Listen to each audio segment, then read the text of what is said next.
Hello, you lovely people of FOODTUBE. Yes, we are doing real-time recipes, lovely people. We are here in London at my test kitchen. We've just moved in, so it's a bit scruffy. So have a look down there. We've got the food team. There's a shoot going on. Say hi, guys. We've got the nutrition team and the editorial team down there. If you look behind here, a perfect example of someone you might have seen on, not Please Camera Action, Crime Watch, definitely. Down here, we've got all the props and everything going on here. So this is where we roll, really. So we're going to do real-time recipes, which is all about just rattling on. I wanted to give you a little recipe that was really instinctive to cook, fun, delicious. It's quite useful, like Richard, because it's really nice for breakfast, it's really nice for brunch, lunch, or a very light dinner.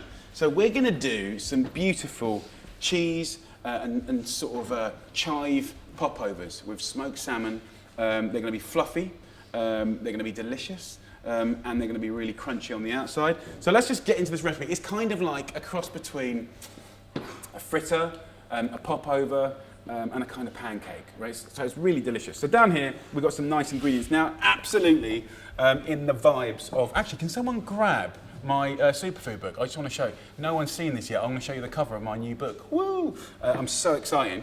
It's not a recipe from the book, but it's in that spirit of super green, nutritious, delicious meal and a great start to the day. So it's so easy. Check this out. So one free-range egg goes into a bowl. We have got, thank you very much, camera up please. Yay, woohoo! Superfood book, literally only got it like yesterday or the day before. Really excited. I don't know, when's it come out? Like 2 weeks? 27th of August in the UK. I love the fact that you know more than I do about my book, but I'm really proud of it, worked really hard on it, so tell you more about that another time. So one egg goes in. We're going to go in with 1 heaped tablespoon of cottage cheese. That's about 100 grams, guys. Now, cottage cheese is pretty much the lowest fat cheese that you can buy. It's either the most or up there. It's delicious. Now, I always kind of wasn't sure about it, but recently I have been cooking with it a lot, and it's wonderful because you get that lovely milky part that just binds this kind of batter that we're going to make, and also those curds that kind of a little bit like mozzarella just kind of start to go bendy and a bit knotty and a bit sort of stretchy. We like that.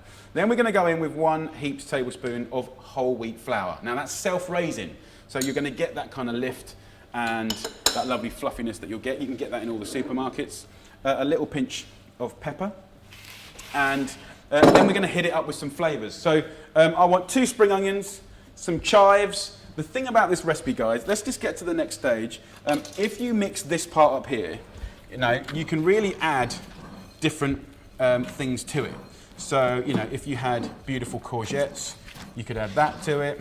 If you had, some nice mixed herbs, you can put that in. You can really make it your own and sort of duck and dive with it. So you can see it's quite a thick batter right here, and I've got to say the cottage cheese really makes it, because when it cooks it does gorgeous things. This is for 2 portions, and it's kind of like that 1 cup recipe. 1 egg, 1 heaped tablespoon of whole wheat flour, self-raising, and 1 heaped tablespoon of the cottage cheese, 100 grams. So I've got some spring onions here and some chives. I want to give it that little hum. So let's get the old chopper out, and let's finely slice these bad boys. Nice and finely sliced. So, guys, we are going live, so feel free to put some comments in the comments box below. I think the first comment... Nice. Are you going to ask questions? I know the first question was a bit rude. Well, I'm going to avoid that very first question that we had. Aisha, or possibly Aisha, any tips for someone starting out eating healthy? How to remain consistent with eating clean? Really, really good. Look, I think when you look at sort of like the population at large, definitely the single largest source of sugar is sugary sweetened drinks. So definitely, save things like your soda and your pop and your cans of drink. Save that for sort of not in the home, sort of special occasions and sort of, going out to the cinema or whatever, but definitely not in the home. That seems to be a problem. Snacking, I think people really struggle on snacking. So trying to get some healthier options, which can be a whole range of things that I've actually covered in the book. There's like loads and loads of stuff. What else? I think you can solve quite a lot of stuff just by cooking fresh.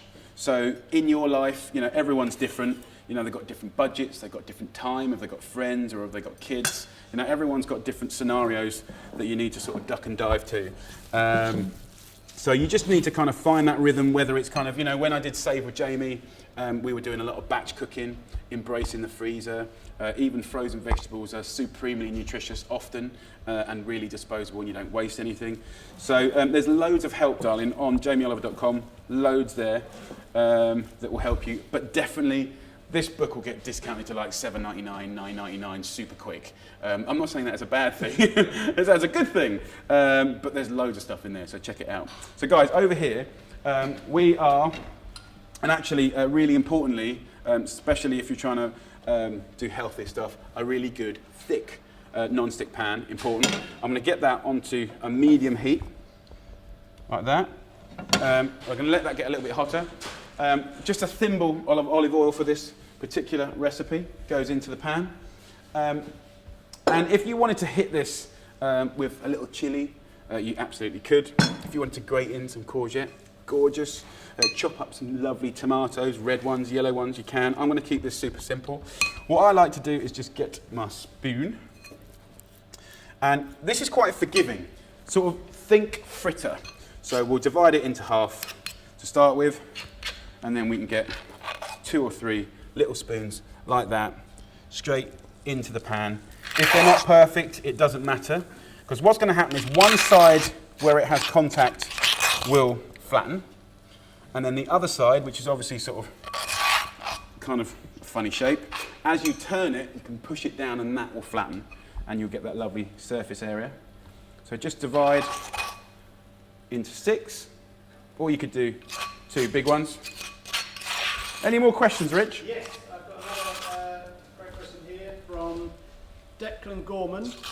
Oh no, sorry, not that one. Sorry, Declan. Jasvin Grace Fu. Is it better to put honey in your drinks rather than sugar? Well, it depends. Okay, so look, all sugar is sugar, you know, and it kind of, give or take, causes the same reaction to the body. So there's not really a hierarchy of better sugars. Don't be fooled by dark sugars are better than white sugars. They're all the bloomin' same. What you will get is, say in maple syrup, there's some copper. So, you know, minerals like that are really important. So there's a tiny benefit. With, say, the honey, what's the honey, it's on the end of my tongue, honey. Not agave, the posh honey with the Manuka honey. If that's the good grade and you're not cooking it, there are some benefits to that, but basically it's all the same. So what we try and do is, if you can use natural sugars, there are some benefits. For instance, if you sweetened it with banana, which are often sweet, because it's wrapped around fibre and things like that, you know, it doesn't spike your blood sugars as quick, and I think that's better. Definitely a cool little thing that I learned is, if you use unripe bananas, that sugar doesn't get absorbed into the body, okay? So that's kind of cool. If they are ripe, it does. It's just more of a carbohydrate. So there's kind of little things like that you can do, but ultimately, just treat maple syrup and honey as a treat and love and a little drizzle up. Really the big problem is sugar and sugary sweetened drinks. So if you can get your head around that, happy days. But yeah, if you think we're supposed to have 4 grams a day, and currently Britain's at about 15 grams and America's about 17, so we've got quite a long way to go. But guys, see what's happening here. It's on a medium heat, it's just chugging away. We're kind of making this, hello? My hair? Okay, well, let's do my hair. You can come up from the pan, you can't just... Apparently I had a problem with my hair.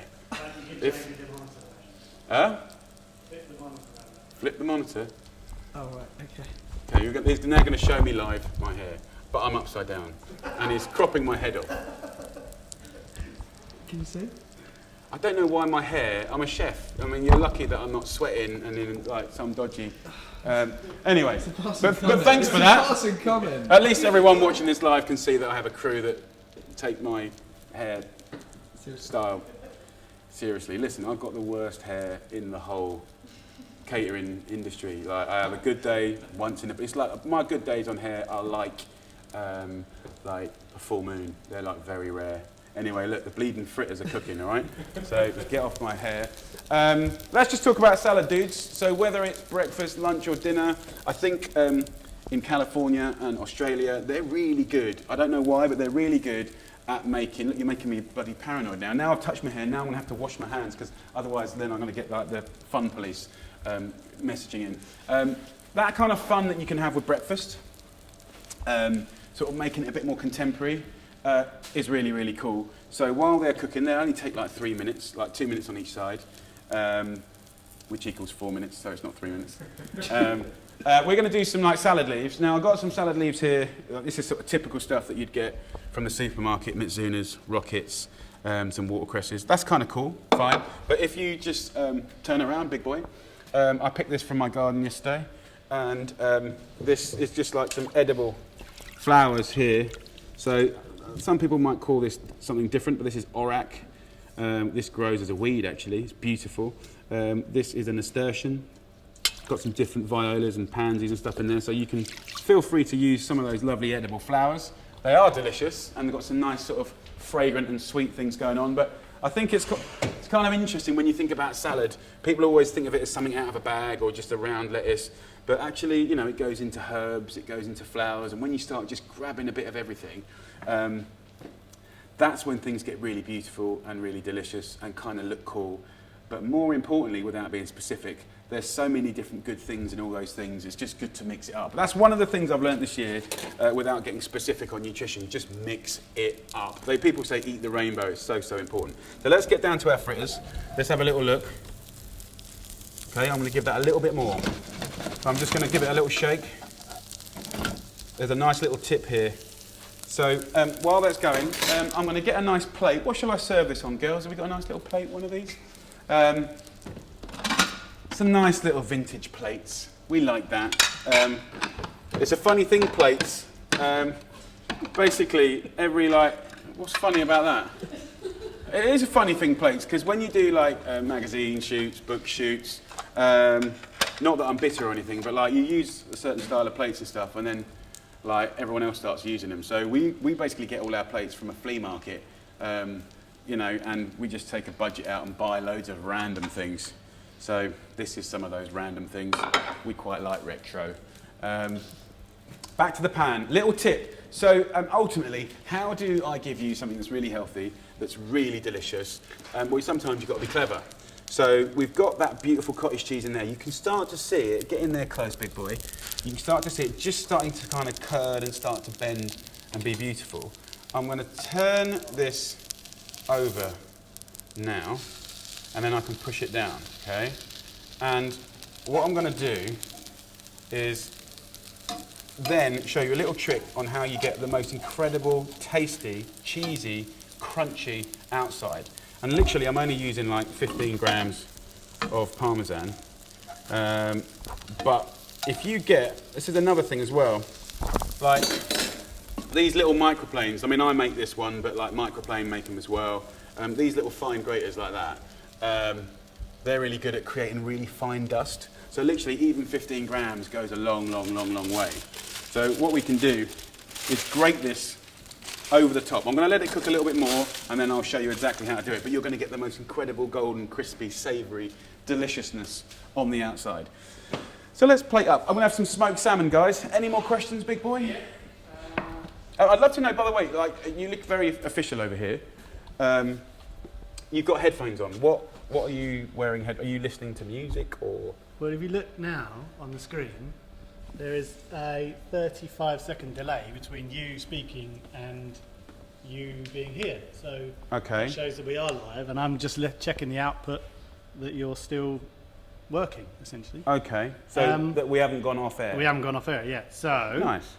So is that to stop me swearing? No, not to stop. No. It's just the way that YouTube processes it. It takes 35 seconds to go through the YouTube system and back out again. Because sometimes I really want to swear at you. I know you do, but you're not allowed to do that right now because there are children watching. Okay. And so another question from one of those children, possibly. Dustin Stone, of the cookbooks you've ever published, which is your favourite? Ooh, That is like saying, of the children that you've made, which one do you favour and love the most? Well, Buddy, clearly. Just joking. Wow, okay, reaction. Joking, I love them all the same. I think it's really hard to answer. Comfort food. Jamie's Italy, Jamie's Britain, Jamie does. And America were like just amazing sort of real like foodie books. Then things like Ministry of Food, The Naked Chef 1 and 2, I think are classic, and even Superfood and Save with Jamie. They're really good, everyday, useful sort of like, you know, household books that are just really useful and better for more beginners and sort of mid-cooks. So I've done a really bad job of answering one thing. So look, back over here, dudes. What I want to do is if I just grate the Parmesan over the top here, like this, what you can do is you can pop these over onto that cheese, and what you're going to do is create like a doily, you know, those funny little napkin things you get in restaurants, and that's literally only 15 grams there, but because that brilliant grater, that is so important for like zesting lemons and grating chilies and for cheese and stuff. You can just look, it just goes a long way. So have a look at what's happening with the cheese there, guys. It's going to split the oil out, and when we sort of fold it around, you're going to kind of get an imperfect, perfect kind of crisp that's going to be lovely. So what I'm going to do is just dress some of these beautiful flowers here, because basically when I go around parks around the world, I'm a nightmare, because basically a lot of people just see flowers and weeds, and all I see is food, which is a bit of a nightmare. I love to prune in a park, rosemary, sage. And actually, do you know what? I can only speak for Britain, but in Britain, with the exception of royal parks and military places, woods, you can pick, or should we call it prune, any herbs. And herbs are in every single sort of garden or park that I've ever seen. Sage, rosemary, thyme, bay. So go and get yourself some scissors and get pruning. It's free. Anyway, so there we go, random information, but we like it. Lemon in half, little bit of lemon juice. I'm going equal quantities of lemon juice to a tiny bit of oil, extra virgin, cold pressed, little pinch of salt. Nice to use herbs in your salads as well, really, really good. Back over to the fritters. You can see it's kind of, if I just push it now, you see it's kind of stretching with it. So we can kind of just pick it up, and it'll be tatty, but go with it, brothers and sisters. That's what we want. Yeah, baby, crispy bits. Life is about crispy bits. So I'm just going to pop those over. And go on, mate. I've got a good question while you're there, while you're cooking. Just Fanny, Christu, what's the easiest breakfast I can make in the morning when I wake up? The easiest, well, here's the thing, guys. For the last 40 years, the food industry, generally, this is my opinion, of course, don't hold me to ransom, like we've kind of been brainwashed that we've only got time for 45 seconds to put a bit of milk on some cereal. And the reality is, if you analyse most cereals, they're just full of rubbish and E numbers and blimmin' sugar and this, that and the other. So, you know, most people are doing that. That's a shame. Things like porridge are amazing, fruit amazing, you know, I think just kind of having things in the fridge, you know, gorgeous breads, yogurts, fruits that you can kind of pull things together.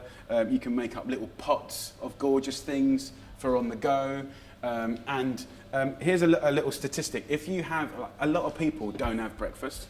And if you have a breakfast, you're 3 times less likely to be overweight or obese.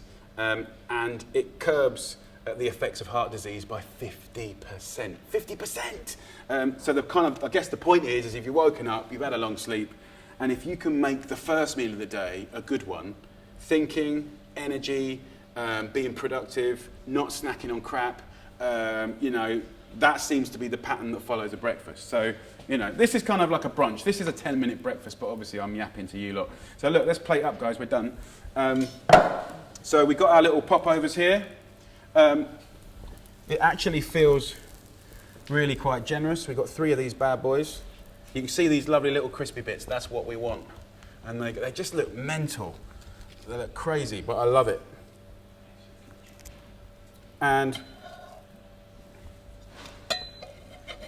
put that over here. Have we got the nutritionals on this, guys? I know we were going to tot up all the calories and stuff. We weren't able to. I can kind of give you a rough idea, but this will be coming in at under 400 calories. I can't tell you exactly, but I'm pretty sure it's under 400 calories.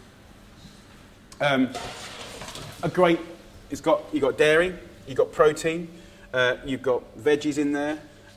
We've got a lovely little salad here. So think of this as a lovely, optimistic, cool little breakfast. Reminds me of some of the lovely things I've had in California and Sydney, Melbourne, Australia. You know, just a little bit different. Let's turn that around. I like to have that with a little wedge of lemon on the side. And because I am a little bit strange, I like just a bit of chili, which is my medicine, but it's a healthy one. You know, some people have got other problems, yeah? Smoking, drinking, drugs. Mine's chilies. Everyone's got it, okay? So this is my one here. Yeah, baby. So there you go, lovely people. That is a lovely real-time recipe. That is my spring onion, cottage cheese, and chive popovers with a parmesan crisp, smoked salmon, and a nice little herby salad. I've answered some of your questions. Yeah, I think one thing that has come through, popovers in America are Yorkshire puddings. Oh no, it's not that. These are no. No, I don't want to offend the Americans. I know. Okay, so you might call something different. Yeah. Now we're going to have to sort of say these were called popovers before America was even created. And then they're going to get into an argument about that, aren't we? This is the problem with live, you see. No, it's not a pop. It's a popover because you pop it over. Not that it pops over. Yeah. It's kind of a fritter. It's kind of a fritter. It's kind of a batter, like a pancake. But of course with that gnarly, crispy outside and that lovely curdy inside. Actually, come and have a little look. Let's get ourselves in there. That is I finished one here. If I come other side, brother. Let's have a little go on this bad boy. If we just get into it, you can see, you know, that's your cross section. I mean, I'm looking at our cameraman's lens right now, and I don't know what you were filming before this video, but it definitely weren't cooking. And you can definitely clean it next time. I don't know if you can. Can you see anything? Can you actually? Okay. Well, it's so dirty, honestly. If my kitchen was like your blooming camera, you'd fire me. Okay, crispy bit, chili bit, curds, and that beautiful onion in there. Amber from Cooking with Amber has come all the way here to see. Hold on. Is she here now? Yes, you can choose. You can have a little nibble on the other one. Okay, lovely. Where is she? Amber! Everyone give it up for Amber! Now, if you don't recognise this beautiful girl, she, you were one of our runner-up in when we did search for a FOODTUBE star. Fourth or third. I don't remember. Fourth or third. Yeah. Yeah. So Amber is in the UK. Where are you from in America? I'm from Washington, so Seattle, Washington. Yeah. And this lovely girl, if you haven't seen her work, check it out on FOODTUBE. She's got an amazing channel. She's doing loads of great stuff. How many videos have you shot in your 2 years? Like 170. I think she's done more than me. Pro! Yeah, Oh, that yeah. was so fun. Oh my gosh. What did you cook with Mrs. Obama? Well, I didn't cook with her, but I entered a contest. I made a lasagna, but instead of pasta, you used thinly sliced zucchini. Nice. So good. And so we got to go to the White House because I won for Washington State, and then we got to eat with her, and it was so amazing. Was she lovely? Oh, she was so She nice. seems lovely. Yeah, and she's very strong. Nice. Because when we took a picture, she went like this, and we were like, She's got some guns, man. Yeah. Not those kind of guns. The guns on the muscles guns. That's amazing. So you're how old? I'm 12. I've got one of those. Yeah, I want my one. Daisy, if you're watching. Hi, Daisy. 130 cooking recipes. Like, you got to catch up, Tiger. But it's brilliant. It's lovely having you over. You've been doing a load of videos, haven't you, with the team? I think I've done 6 so far. I've been here for 1.5 days. Nice. Yeah. So who have you been cooking with? I did one with the Happy Pair, which they're so nice. Irish and boys. I did one with DT Barbecue. And Awesome. this morning I did Bart from Bart's Fishtails. Nice. And then you. We You're are next. So, well, thank you. Would you like to try one of these? Yeah. I'm going to give you a little mouthful, and then we're going to get offline. I'm going to... Do you like chili? Okay, we'll go for the other. So we're going to hit up... Oh, we've got our little lemon juice here. Really pretty looking.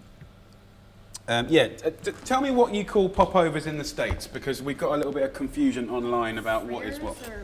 Yeah, what do you call Like popover? a fritter, or maybe like a... It's not... It doesn't look like a quiche, so yeah, probably a fritter. I don't know. Right. Have you done them before? I might have. I don't remember. Probably not. What's your favourite thing to cook? Oh boy, people ask me that all the time. I have no idea. Well- I love cooking. I love salads because they're really fun and easy. But Mm-hmm. really anything. Pasta? We I've made seen you fresh grilling pasta. quite a lot. Actually, I don't grill that often. No? No, usually my dad's the grill I always master see of your my dad house. there, yeah, making Yeah. sure, you know, representing for the parents, always Yep. look after the He's kids. here. So I will talk now, because you're going to be Yeah, my popping that in mouth's your full, mouth and eating. Guys, me and the lovely Amber, we are going to be doing a lovely recipe together. We have got a funny one, because you might remember if you're watching, but when I did Food Revolution in America, I was in Huntington, West Virginia, and she's still got a mouthful, but she knows what I'm talking about. I showed the kids at school how chicken nuggets were often made. And we kind of took all the bits and the stuff, we took all the good stuff away, and then we basically whizzed up all the kind of like rough stuff. And then they still wanted to eat it. I was So disgusted. I was like, I don't know how old I was. I was pretty young, and I was like completely shocked that they would eat that. I was like, ew, what are they doing? They just saw him putting all that stuff in there, and now they're eating it. see, I was really but they grossed did out. eat it. But what we thought we would do today is the concept of a nugget, chicken nugget, and making it really delicious. And if you wanted to give something like that to your kid, how would it be good? How could you make it amazing? So me and her, we're going to rattle out, or she's going to show me how to make amazing gluten-free nuggets proper.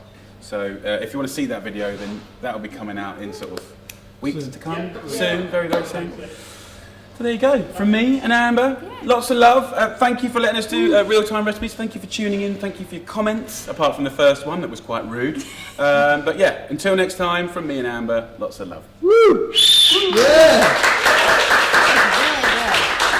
Yeah, man.